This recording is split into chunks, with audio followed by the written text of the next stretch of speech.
He was on top of the world.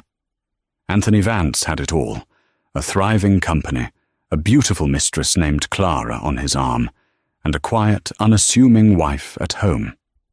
Today, he was bringing Clara to the biggest meeting of his life, a partnership with the elusive tech giant, Reed Innovations. He smirked, adjusting his $10,000 suit, thinking his wife Eliza was probably tending to her little garden charity at that very moment. The boardroom doors opened. The board members stood.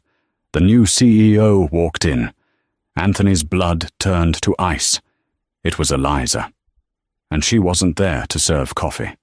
Anthony Vance lived in a world of polished glass and muted, expensive sounds. His penthouse on the 70th floor of the prestigious Sterling Tower in Chicago wasn't just a home, it was a fortress of his success. From here, the city looked like a circuit board, a complex system he had mastered. He was the CEO of Vance Cortec, a company he'd built from the ground up, a narrative he repeated so often he'd come to believe it himself.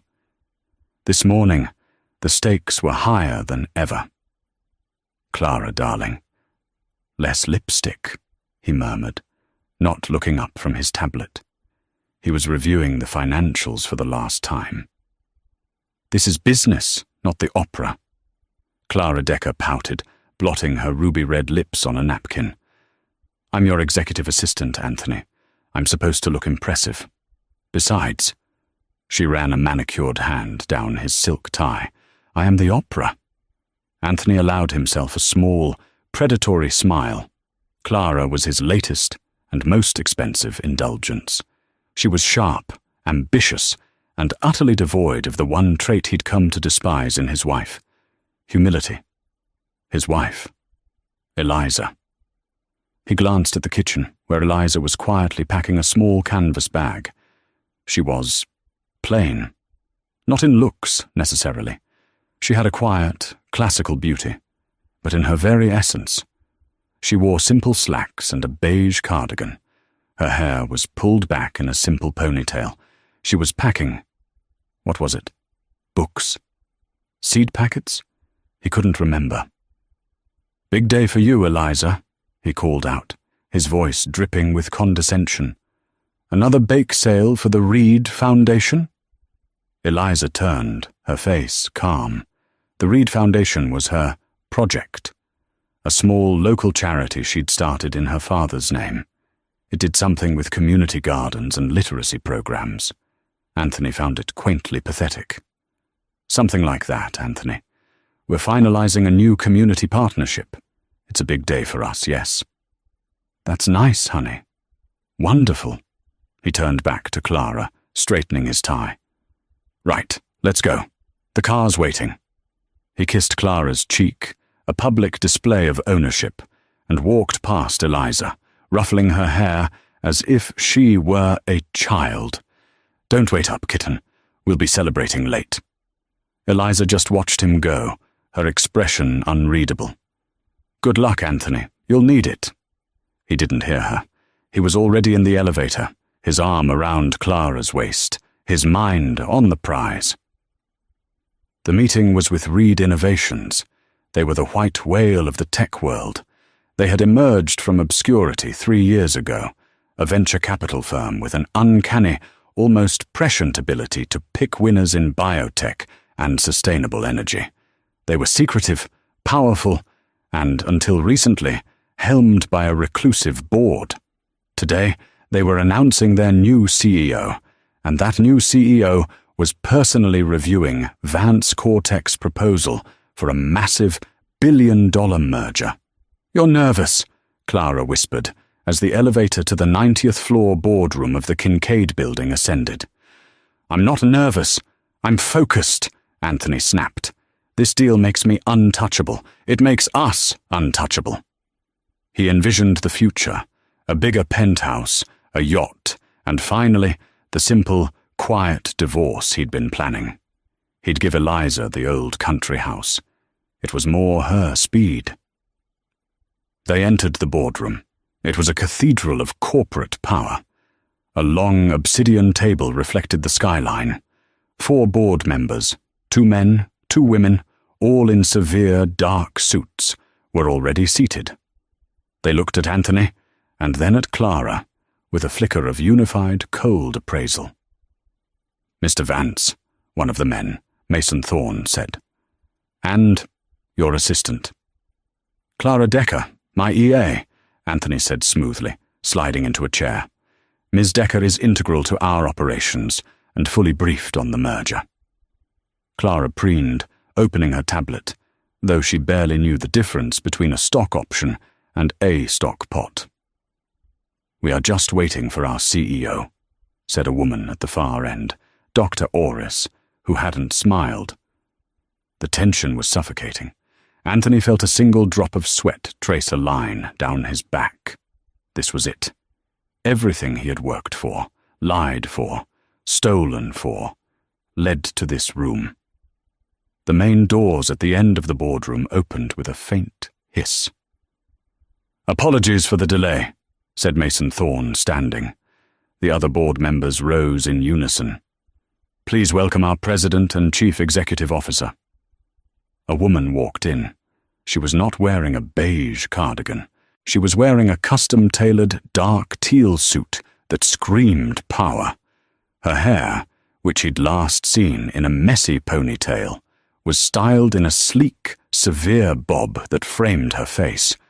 A face now defined by a quiet, lethal confidence. She wore glasses. Not her simple reading ones, but sharp architectural frames. Anthony Vance's world, built on glass and steel, shattered. Clara, seeing his face, looked up from her tablet and whispered, "Anthony." "Who is that?" The woman reached the head of the table. She placed her leather satchel down and looked directly at him.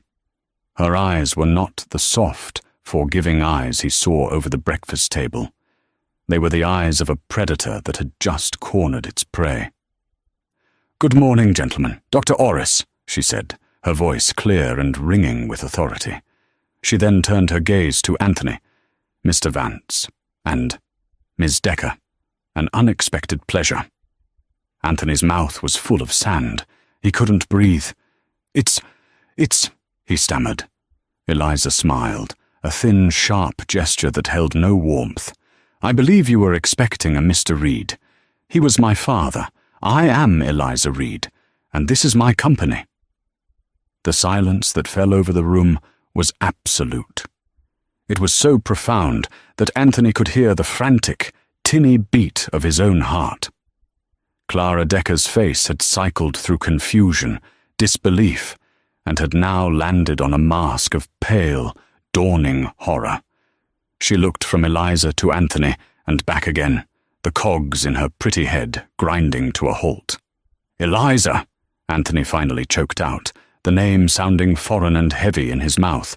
What is this? This is insane! A joke!" Eliza raised one perfectly sculpted eyebrow.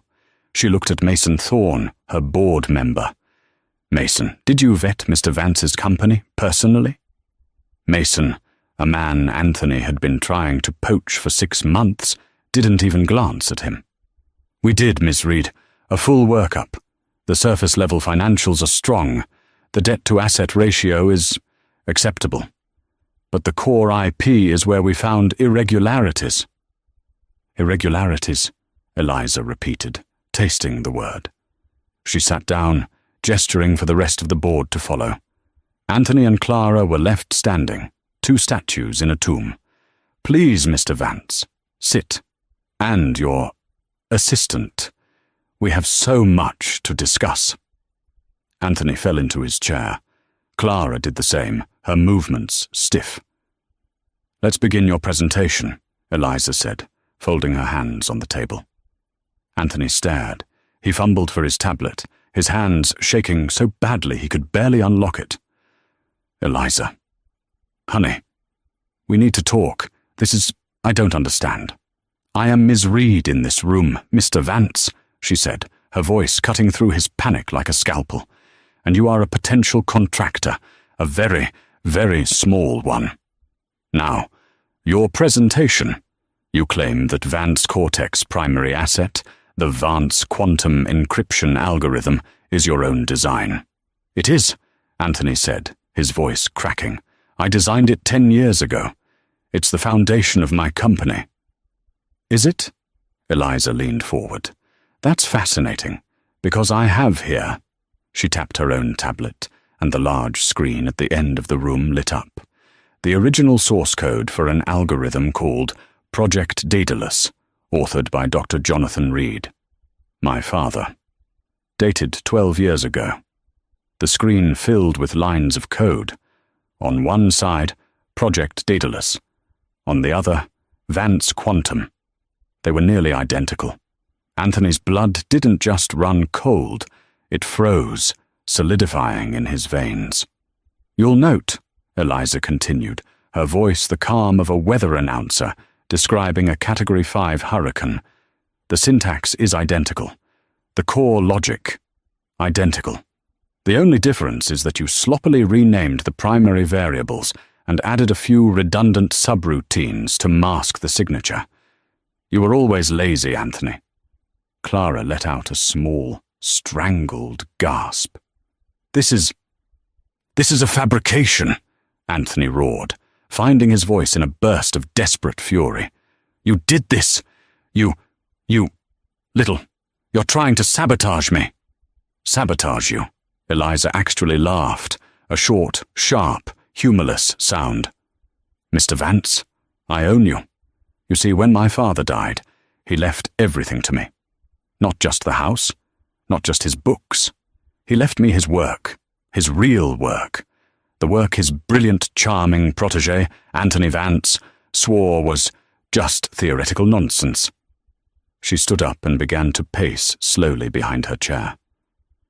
For 10 years, she said, her voice soft but carrying to every corner of the room, I have lived as your quiet, simple, gardening wife. For 10 years, I've watched you spend the money you made from my father's stolen genius. I've watched you belittle me. I've watched you flaunt your indiscretions. She flicked her eyes to Clara, who looked as if she might faint. And all that time, Eliza said, the Reed Foundation wasn't just planting petunias. It was an incubator, a holding company. I used my inheritance, the money you never bothered to look at, to fund dozens of startups. I hired the best minds in tech, the ones who respected my father, and together we built Reed Innovations. We built it with one purpose. She stopped directly behind Anthony's chair. He was rigid, staring at the screen that showed, inarguable, his entire life's lie. We built it, Eliza whispered, leaning close to his ear, to be the company so big, so powerful, that it would one day be in a position to buy your stolen little empire, just so it could tear it apart, piece by piece. Anthony was hyperventilating. This wasn't real. It was a nightmare.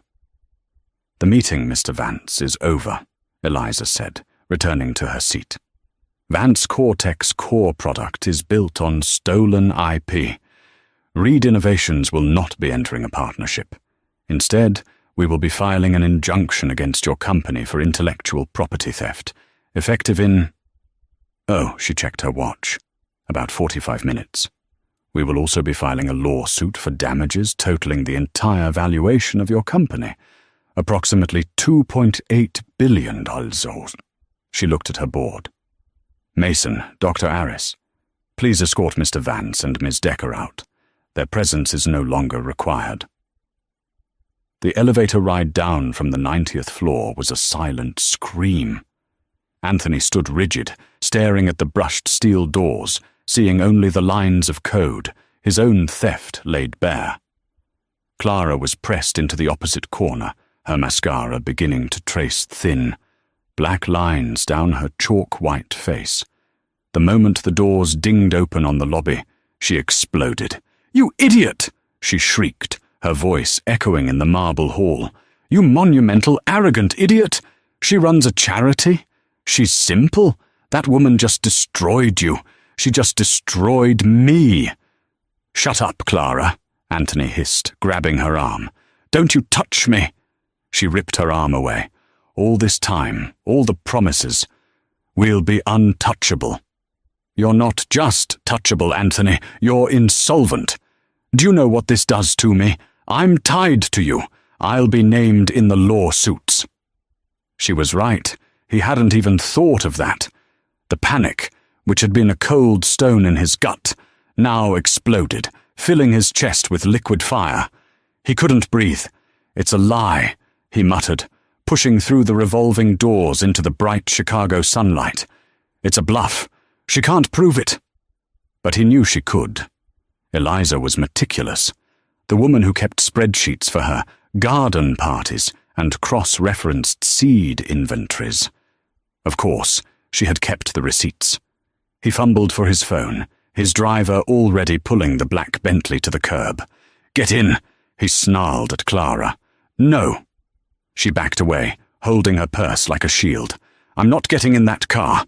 That car is probably hers. I'm calling a lawyer. Don't you ever speak to me again, Anthony. You're poison." She turned and fled, a blur of red lipstick and terror, hailing a cab with a frantic, desperate hand. Anthony watched her go, but felt nothing. She was just collateral damage. He got into the car. "The penthouse, Miguel! Fast!" The 20-minute drive was the longest of his life. He tried to call his office. His COO, David Smith, wasn't picking up. He tried to call his corporate lawyer, Ben Glass. The line went straight to a pre-recorded message. "The offices of Glass and Fagner are not accepting calls at this time." He knew, with a sickening lurch, that they had already been served. Eliza hadn't been bluffing about the 45-minute timeline. He burst into the penthouse, expecting to find Eliza there, perhaps packing. He would beg. He would rage. He would do something. The penthouse was empty. But not just empty of Eliza. It was sterile. He walked into the master bedroom. His closets were bare. His suits, his shoes, his ties, all gone. He ran to his office. His desktop computer was gone. The awards on his shelves were gone.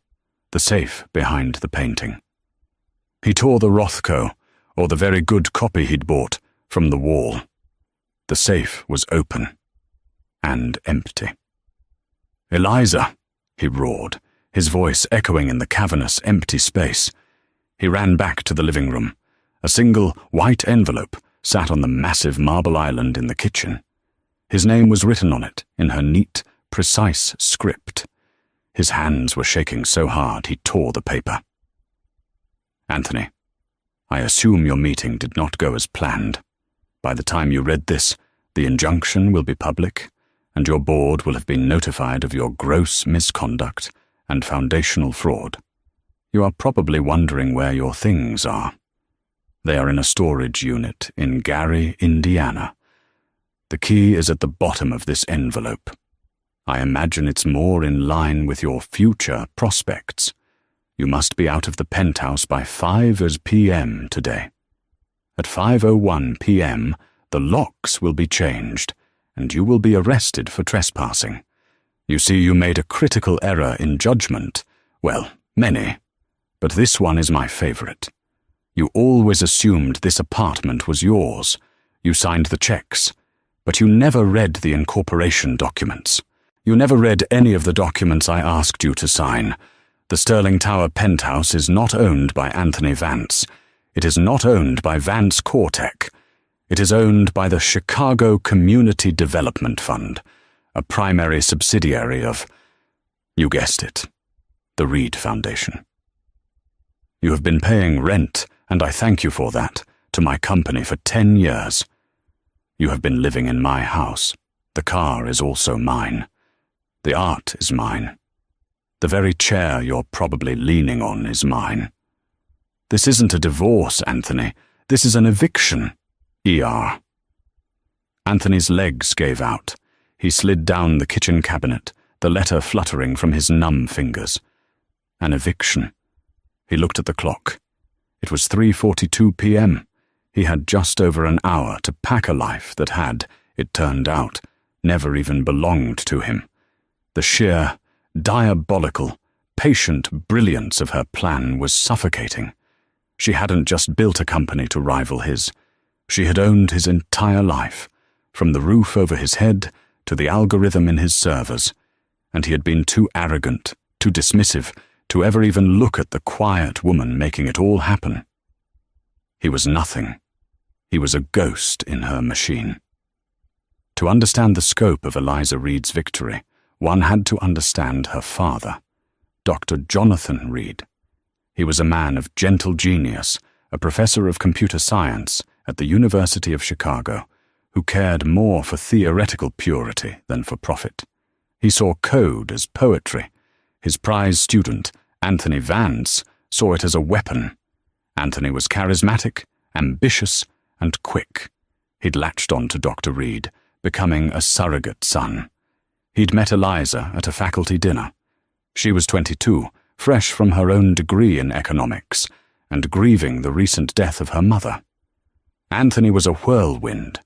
He was handsome, attentive, and, she believed, he worshipped her father just as she did. They were married within a year. 6 months later, Dr. Reed died of a sudden, massive coronary. Anthony was a pillar of strength. He handled the funeral. He handled the estate. He handled Eliza's grief. And, he assured her, he would handle her father's disorganized professional legacy. "It's all just notes, kitten," he'd told her, boxing up the hard drives and journals from her father's home office. "Academic stuff. Nothing a layman could understand. I'll take care of it. I'll make sure it's all archived properly at the university." Eliza, drowning in grief, had simply nodded. The first crack in the facade appeared 2 years later. Anthony, who had been a mid-level consultant, suddenly announced he was starting his own company, Vance Cortec. His seed product, the Vance quantum algorithm, took the security world by storm. It was impenetrable. It was revolutionary. It made them millionaires overnight. Eliza was proud, but a small, cold seed of doubt had been planted. The name, quantum, was a word her father had used constantly. One night, while Anthony was on a business trip to Tokyo, a trip she would later discover was with his first mistress, Eliza went to the university's digital archive. She searched for her father's work. It was all there, his published papers, his lecture notes. But his personal projects, the ones he'd been working on when he died, they were missing. The archive showed they had been checked out by Anthony Vance 2 years prior, and never returned. She went home and tore their house apart. She was no longer a grieving girl. She was a suspicious wife. In the back of their shared wine cellar, behind a case of 1982 Chateau Margaux that Anthony was saving for a special occasion, she found a locked file cabinet. Anthony had told her it held old tax returns. She broke it open with a crowbar. Inside were not tax returns. They were her father's original journals and hard drives. She spent the next 72 hours locked in the study, cross-referencing her father's handwritten notes with the code for the Vance quantum algorithm, which she, as a majority shareholder, on paper at least, had access to. It wasn't just a theft. It was a digital grave robbing. Anthony had stolen Project Daedalus wholesale. But the worst part, the part that turned her blood to acid, was her father's journal. The last 6 months of his entries were not about code. They were about Anthony. Anthony insists the market isn't ready for Daedalus. He's becoming very forceful, pushing me to license the core logic to him exclusively. He brought me new blood pressure medication today. Said he'd picked it up from the pharmacy for me. So thoughtful. But the pills look different. Had a terrible argument with Anthony. He wants me to sign over the patent rights to his new holding company for protection. I refused. He said I was a fool who would die poor. Chest pains all night. The new pills make me feel dizzy. Anthony said it was normal for the dosage. He's so helpful. Eliza dropped the journal. He hadn't just stolen from her father. He had bullied him. He had stressed him. Had he swapped the pills? Had he killed him? She knew she could never prove that. The body was long since cremated, but she could prove the theft. That night, Eliza Reed died, and Eliza Reed, the CEO, was born. She didn't confront him. She didn't cry. She went cold. She copied the hard drives. She put the originals back. She used her inheritance, the Reed family money that Anthony found so insignificant, to open a small foundation. It was the perfect cover. While Anthony built his glass tower on a foundation of lies, Eliza, in a rented, nondescript office in a suburban strip mall, began to build her weapon. She funded the real geniuses, the ones her father had respected. She used her maiden name. She operated through shell corporations. She never let her picture be taken. She played the part of the perfect, simple wife. She hosted his dinners. She smiled at his awful jokes. She even tolerated his assistants, each one a younger, brasher version of the last. She endured it all, knowing that revenge wasn't a fire, it was a glacier, slow, inevitable, and capable of grinding mountains to dust. Reed Innovations was that glacier, and today it had finally reached the sea. Anthony Vance, for the first time in his life, was a man without options. He'd ended up at a 2-star Travelodge near O'Hare Airport, the only place that would accept his maxed-out emergency credit card. The storage unit in Gary, Indiana, contained his clothes, dumped in garbage bags, and nothing else of value. He spent 2 days in a panic-fueled haze before he finally found a lawyer who would even see him. Not Ben Glass, of course. This was Mitch Wallace, a man whose office smelled of stale coffee and desperation. His billboard on the highway read, "In a wreck, get a check." "This is a travesty, Mitch," Anthony babbled, pacing the small, cluttered office. "She's stolen my company. She's stolen my life. It's spousal theft. It's fraud." Mitch Wallace, a man with a comb-over and a food-stained tie, looked at the 50-page injunction Anthony had brought. "Mr. Vance," Mitch said slowly, "this document accuses you of fraud. It accuses you of stealing the intellectual property that is your company. It also," he squinted, "names a Ms. Clara Decker as a co-conspirator in an embezzlement scheme, alleging you funneled $1.2 million to her via a shell contract. That's a lie. That was consulting fees." "For what, Anthony? She's a 24-year-old with a liberal arts degree. The feds are going to love this. And that's not even the big problem." "What's the big problem?" "The big problem," Mitch said, "is that you're not just being sued by your wife. You're being sued by your own board. It says here they held an emergency meeting 2 days ago, the one you missed, and voted unanimously to remove you as CEO and file their own suit for breach of fiduciary duty. You lied to them about where the IP came in. You exposed the entire company to this. You're radioactive, Anthony." Anthony's last sliver of hope vanished. He'd always ruled his board through a mix of charm and fear. But Eliza's move had been so total, so absolute, that it had vaporized their loyalty. They were just trying to save themselves. "So what do we do?" Anthony whispered. "We try to settle. We go to her lawyers. We beg for mercy. Maybe she lets you keep a fraction. Maybe you avoid prison." The meeting was set for the following week. It wasn't in a grand boardroom. It was in a neutral grey mediation office. Anthony, in his last clean suit, sat with Mitch. The door opened, and Eliza walked in. She was not alone. She was flanked by 2 men in suits, and a woman who looked like she ate lawsuits for breakfast. This was Eleanora Hayes, the most feared corporate litigator in the state. "Mr. Vance," Eleanora began, her voice like gravel, "my client, Ms. Reed, is here as a courtesy. Let's be clear about your position. You have none." "Eleanora, please," Mitch stammered. "My client he's distraught. He's willing to negotiate. A clean divorce. He walks away from Vance Cortec, and she drops the fraud charges. A clean break."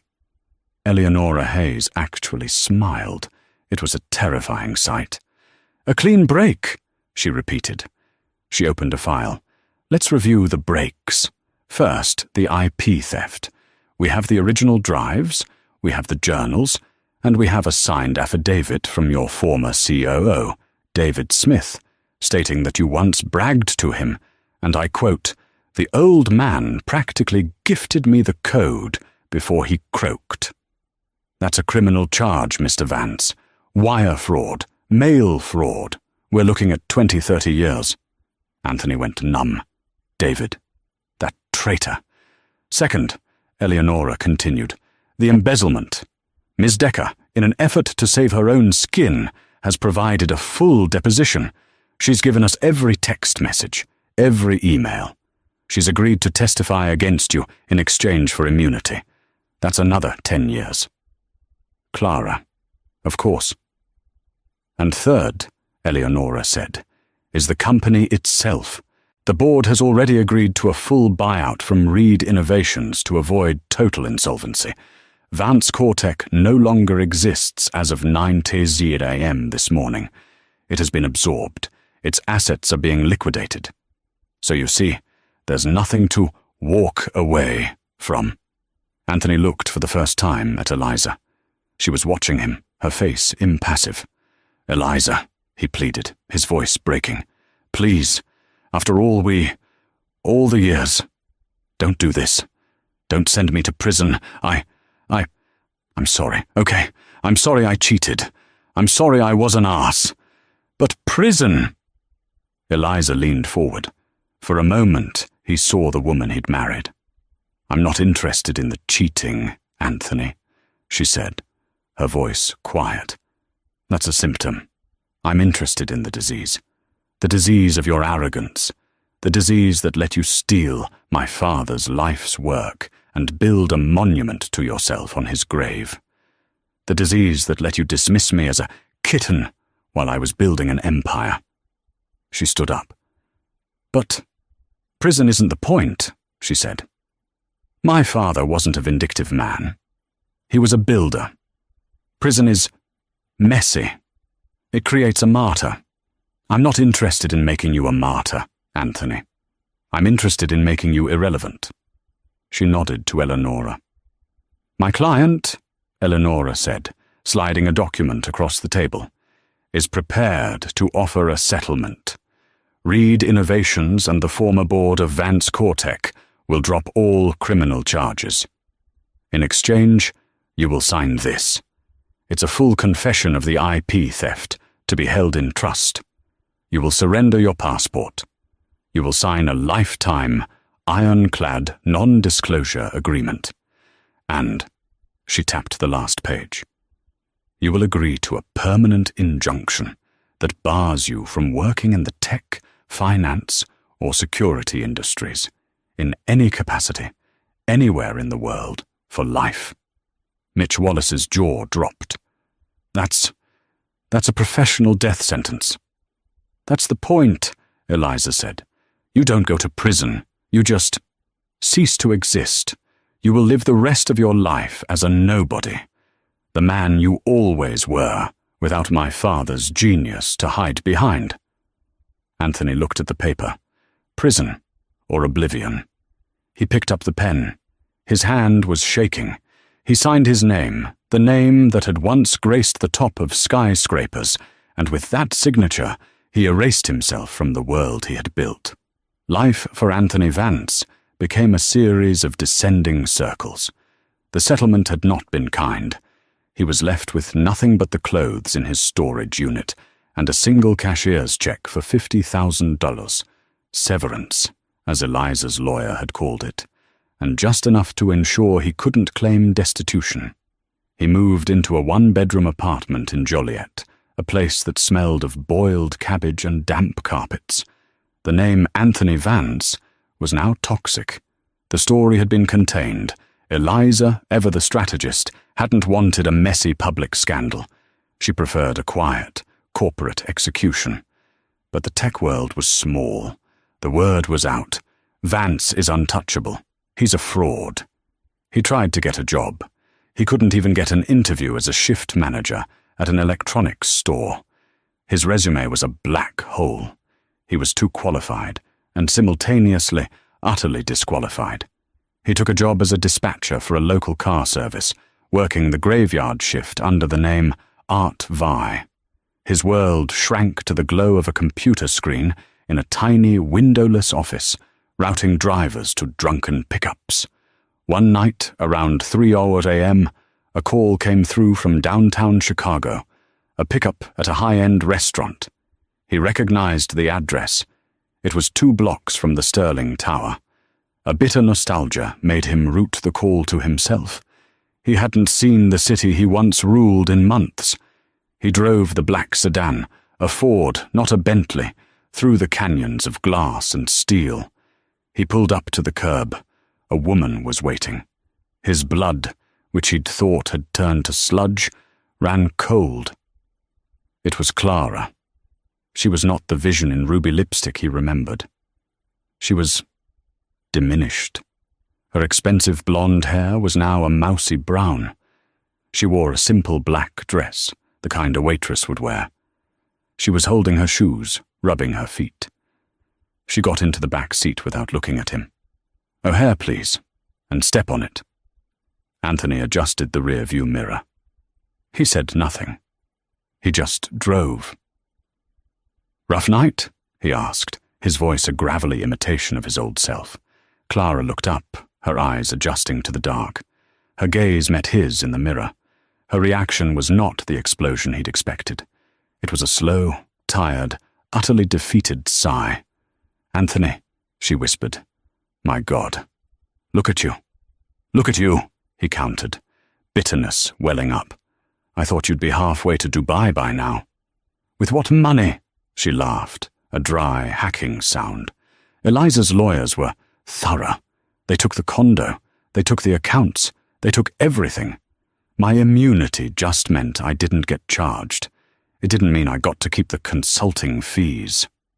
"So what now?" he asked. "I'm a hostess at Cipriani," she said, gesturing back at the restaurant. "The one you use to own a piece of. I seat people who don't even see me. I'm going back to Ohio. My sister's letting me sleep on her couch." An ugly, small part of Anthony felt a flicker of satisfaction. He wasn't the only one who had fallen. They drove in silence for a few minutes, the only sound the hum of the tires on the expressway. "She won so completely, didn't she?" Clara murmured, more to the window than to him. "She didn't just take the money. She took our names. She made us unpeople." "She was always smarter than us," Anthony admitted, the words tasting like ash. It was the first time he'd ever said it aloud. "No," Clara said, shaking her head. "That's not it.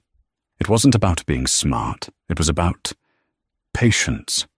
You and I, we wanted everything now. We were sprinters. She was a marathon runner. She was playing a different game. She was playing for legacy." He pulled up to the departures curb at O'Hare. Clara fumbled in her purse, pulling out a crumpled $20 bill. "Keep it, Clara," he said, his voice flat. She looked at him, a long, pitying look that was worse than any hatred. "You too, huh? Back to nothing." She tossed the bill onto the front seat. "Take it, Art. You need it more than I do." She got out, picked up her single, worn-out suitcase and disappeared into the sliding doors of the terminal. Anthony watched her go, a ghost leaving a ghost. He took the $20 bill. He needed the gas. 14 months passed. The vibrant, arrogant, commanding entity known as Anthony Vance was gone, scrubbed from the ledgers of the world he once bestrode. In his place was Art V, a hollow-eyed man who worked the graveyard shift. He was a dispatcher for a third-rate car service operating out of a prefabricated trailer in a muddy lot in Joliet. His world was a 15-inch monitor, displaying a map, his companions the ghosts of drivers he routed through the sleeping suburbs. He was 45, but the mirror, which he avoided, reflected a man of 60, bowed by the gravitational pull of failure. His prison wasn't a cell. It was this suffocating, beige-colored mediocrity. His anger, which had burned like a furnace for the first 6 months, had cooled to a hard, dense slag in his gut. He no longer dreamed of revenge. He no longer dreamed of anything. He thought of Clara, not with longing or hatred, but with a vague, pathetic kinship. He wondered if her couch in Ohio was lumpy. He thought of the $50,000 severance, the bus ticket out of our lives money, as he called it. It was gone, eaten by rent, by car repairs, by the slow, grinding erosion of daily existence. This life was his new normal, until the letter came. It arrived on a bleak, grey Tuesday, a certified letter. In his old life, this meant a contract, an acquisition, an invitation. In this life, it meant only one thing: trouble. A creditor who had found him, a summons, a final legal boot stamping on his face. His hand, chapped and smelling of stale coffee, shook as he signed for it. He sat in his rusted 2009 Honda Civic, the engine pinging in the cold, and tore it open. It was not from a lawyer. It was not from a bank. It was from the University of Chicago Medical Center. The letterhead was heavy, expensive. The message was brief. Miss Eliza Reed has requested your presence. The matter is urgent. A jolt, cold and sharp, shot through him. It wasn't fear, it wasn't anger, it was recognition. The game, which he thought was over, had one more move. He looked at his watch. His shift started in 2 hours. He called his supervisor, a man half his age named Gary, and for the first time in 14 months, he lied. Family emergency. He drove. He drove through the endless, flat expanse of the suburbs and into the heart of the city, a skyline he no longer recognized as his. He parked in the vast, subterranean garage of the hospital, the same hospital where Dr. Jonathan Reed had died. The irony was so thick it was suffocating. He walked through the sliding glass doors, a ghost returning to the scene of his first crime. The hospital was a temple of technology, clean, bright, and humming with quiet power. It was a world he had once belonged to. Now, he was just a man in a threadbare coat, his shoes squeaking on the polished linoleum. He found the information desk. "I'm here to see Eliza Reed." The nurse glanced at her screen. "Are you family?" Anthony paused. The question was a complex, existential trap. "No," he said, the word tasting like ash. "I'm Anthony." "Ah," she said, her professional smile not wavering. "Mr. Vance. She's in the oncology wing, 7th floor, room 712. Oncology. The word hit him harder than any lawsuit. Cancer. He had imagined 1,000 scenarios for this meeting. Eliza, powerful and gloating from behind a new, larger desk. Eliza, offering him a janitorial job at Reed Innovations out of some twisted sense of pity. He had never, not once, imagined this. Cancer was not logical. It was not part of a plan. It was messy, human, and terrifying. He rode the elevator, his reflection in the steel doors a stranger's face. The oncology wing was quiet, but it was a heavy, weighted silence. He walked down the hall, his footsteps seeming too loud. He found room 7112. The door was slightly ajar. He pushed it open. The room was large, private, with a sweeping view of the city he had lost. But the view was irrelevant. All that mattered was the bed. Eliza Reed was not the CEO in the teal suit. She was not the simple wife in the beige cardigan. She was a small, pale shape, lost in a sea of white linens and eclipsed by the blinking, beeping machines that crowded the bedside. Her hair, once a sharp, severe bob, was gone, replaced by a soft, downy fuzz. An IV line snaked into her delicate, bruised arm, but then she turned her head, and her eyes, they were the same. They were the eyes from the boardroom. They were the eyes of the architect. "Anthony," she whispered. Her voice was a dry rustle of leaves. "You came. I wasn't sure you would." He stood at the foot of the bed, his cheap coat dripping melted snow onto the floor. He didn't know what to do with his hands. "The letter said it was urgent," he managed, his voice sounding rough and alien. "It is," she said. A small, painful smile touched her lips. "I am terminating my last project." He found the guest chair, a hard plastic thing, and sat. He was a universe away from her. "Eliza! What is this?" "Ovarian cancer," she said, her voice flat, as if reading a financial report. "Stage 4. It's efficient, very aggressive. It seems my mother and I had more in common than I knew." I'm sorry," he said. And to his profound, sickening shock, he realized he was. The hatred he had nursed, his one companion in the dark, suddenly felt childish and irrelevant. He was staring at the only person on earth who truly knew him, and she was dying. "Don't be," she said, her breathing shallow. "It's interesting. I spent a decade building an empire, a fortress of logic and consequence, all to bring you down. And in the end, I'm brought down by a random, chaotic mutation. My father would have appreciated the poetry, I think."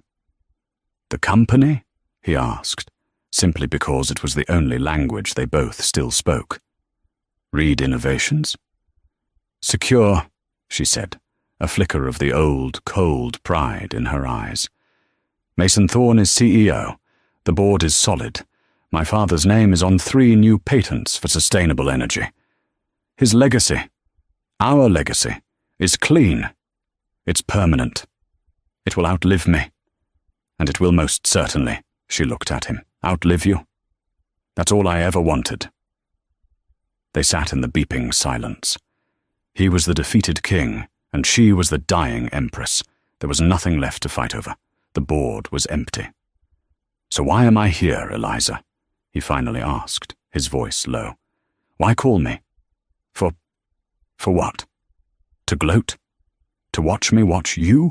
Is this the last twist of the knife?" She turned her head on the pillow. Her eyes, magnified by her frailness, seemed to burn. "Gloat?" she rasped. "No, I'm past that. The board's packed away. I called you here for an ending, Anthony. To close the ledger, I have one last confession." His heart hammered, a sudden, cold panic. "The pills," he whispered, the question that had haunted him, the one thing she'd never been able to prove. "Your father. Did you ever—" "No," she said, shaking her head, a movement that seemed to exhaust her. "I never knew for sure. I drove myself mad for a year, trying to find a pharmacist who would talk, a note, anything. But you were too clever. Or perhaps just lucky." She took a painful, shuddering breath. "And then I realized it didn't matter. The theft of his work was the crime I could prove. The theft of his life. That was a motive. I didn't need it. Your greed was enough." She paused, gathering strength. "No. My confession is about me. After I found my father's journals, after I knew what you were, I died. The Eliza you married, the one who loved you, she was gone. And a new creature was born. A cold thing. A monster, as you once called me. You were, he agreed, the honesty brutal. Yes, she said, I was. I dedicated my life to one single purpose, your utter annihilation. It was a project, just like the Vance quantum algorithm was your project. I became meticulous. I became patient. I became you. Or at least the worst parts of you. And I won. You won, he echoed, a flat statement of fact. I won everything, she whispered. And I'm lying here, plugged into a wall, and I've been thinking. What was the point? I reclaimed his name, but I became something he would have hated. He was a builder. I was a demolitions expert. She fumbled for something on her bedside table. Her hand was skeletal, translucent. She picked up a small, black digital recorder. This is it, Anthony, she said. The last piece. The in case of emergency file. My lawyer, Eleonora Hayes. She's holding the original confession you signed, the one that prevents you from ever working again. But this, she held it up. This is the good stuff. He stared at it, mesmerized. This is the criminal case, she explained, her voice gaining a strange, final energy. This is my full deposition, detailing how I found the drives. This is Clara Decker's testimony, all 3 hours of it. Crying, telling my lawyers about the secret accounts, the trips, the condo in Aspen you promised her. This is David Smith's affidavit, where he states, under oath, that you told him you'd handled my father, and that the old man practically gave you the keys to the kingdom before he croaked. This is everything. Anthony felt his blood turn to ice. That recorder, that tiny piece of plastic, was his life. It was 30 years in a federal prison. My lawyers, she continued, had instructions to release this to the U.S. Attorney's Office the moment you violated your NDA or upon my death. Whichever came first, it was my final checkmate. My dead man's switch. She was holding his entire life in her trembling hand. He could lunge for it, snatch it, destroy it. But he didn't. He was frozen. He was, as he had been for 14 months, a spectator. I'm dying, Anthony, she said, her voice clear. And I'm not forgiving you. I want to be clear about that. What you did to him, to me, it's unforgivable. But I'm not interested in you anymore. Prison. Prison makes you a story. It makes you a headline. It gives you a new identity. It makes you Anthony Vance, the tech felon. It's too much dignity. Her eyes locked on his. I prefer you as Art V, the nobody, the ghost. That is the more perfect revenge. And my father, he wasn't a man of revenge. He was a man of endings, of clean code. This is a loose thread. And then, with a final, surprising surge of strength, she did the last thing he ever expected. She held the recorder over the full glass of water on her bedside table. Eliza, don't, he started, though he didn't know what he was asking. I'm not doing this for you, Anthony, she said. I'm doing it for me. I'm closing the ledger. I'm erasing the project. She opened her fingers. The recorder hit the water with a quiet plop. A few bubbles rose to the surface. It was a sound so small, so anticlimactic, to signal the end of a war. She stared at it, sinking to the bottom of the glass. It's done, she whispered. The original hard drives, they were lost in a vault flood last week. The confession you signed, Eleonora will be instructed to misplace it. Clara is a hostess. David is in Brussels. It's all gone. Just water. "You're free, Anthony." She turned her head away, a signal of a final, absolute dismissal. "No," she breathed, her eyes closing. "That's not right. I'm free." Anthony Vance stood up. His legs felt like wood.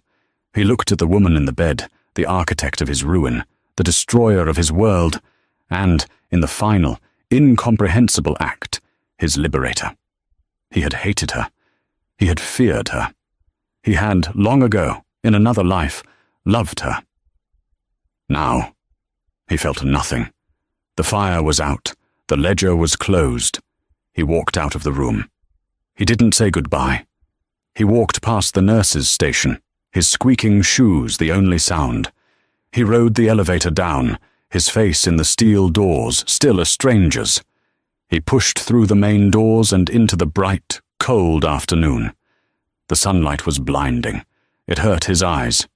He stood on the sidewalk, cars rushing past, the world loud and busy. He was free. The threat of prison was gone. The name Anthony Vance was no longer a criminal liability. He reached into his pocket. His cheap phone buzzed. A text from his supervisor, Gary. "Where are you?" Shift started 10 minutes ago. Anthony looked at the text. He looked at the skyline. He was free. But he was not Anthony Vance. He was Art V. He had no money. He had no name. He had no skills other than the ones he was forbidden to use. His freedom wasn't a pardon. It was a different kind of prison. The one he had built for himself, the one of irrelevance. Eliza, with her final, brilliant move, hadn't set him free. She had just locked the door from the inside and thrown away the key. He put his phone back in his pocket, turned his collar against the wind, and began the long walk to the bus stop. He had a shift to get to. And so, Anthony Vance, a man who built an empire on theft and arrogance, was left with nothing but the echo of his own lies. He was given a second chance, but what could he even do with it? Eliza Reid, in her final moments, proved that true power wasn't just about winning the war. It was about having the strength to declare the peace. She didn't just reclaim her father's legacy. She finally understood it. But what about that final twist? Was Eliza's last act one of true forgiveness? Or was it the ultimate power move, proving that even in death, she was the one who decided his fate? What would you have done? Let us know your thoughts in the comments below. We read every single one. If you loved this story of karma, consequences, and a twist you never saw coming, please make sure to like this video, share it with someone who needs to see it, and subscribe to our channel for more real-life drama every single week. Don't miss what's coming next.